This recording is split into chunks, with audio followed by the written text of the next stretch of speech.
আজকাল এটা চরম মার্কেট করা হচ্ছে। কোনো বাইকে আসছে 2 ভলভ টেকনোলজি, আবার কোনো বাইকে 4 ভলভ টেকনোলজি।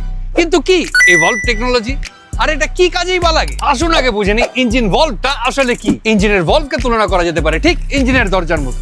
এই ক্ষেত্রে ভলভ খুলে গেলে ইঞ্জিন এয়ার ইনটেক করে এবং এই এয়ার ও ফিউয়েলের মিক্সচার দিয়ে গাড়ির ইঞ্জিন পাওয়ার জেনারেট করে। এই ইনটেকের পর এয়ার ও ফিউয়েলের মিক্সচারকে কম্প্রেস করা হয়, তারপর তাকে কম্বাস্ট করা হয় এবং তারপর সেটা এক্সস্ট দিয়ে বাইরে বেরিয়ে যায়, যা গাড়ির পাওয়ার জেনারেট করে। তাই গাড়িতে যত বেশি ভলভ থাকবে তার ইনটেক তত বেটার হবে, তার কম্প্রেশন তত বেটার হবে এবং গাড়িও তত বেটার পাওয়ার জেনারেট করবে। তবে এই ক্ষেত্রে গাড়ির ফিউয়েল বার্নিং বেশি হবে বলে তা গাড়ির এফিসিয়েন্সিটাকেও ড্রপ করে দেয়। বাই দ্য ওয়ে, আপনারা কি জানেন যে মাস মার্কেটে কোন বাইকে প্রথম 4 ভলভ টেকনোলজি এসেছিল?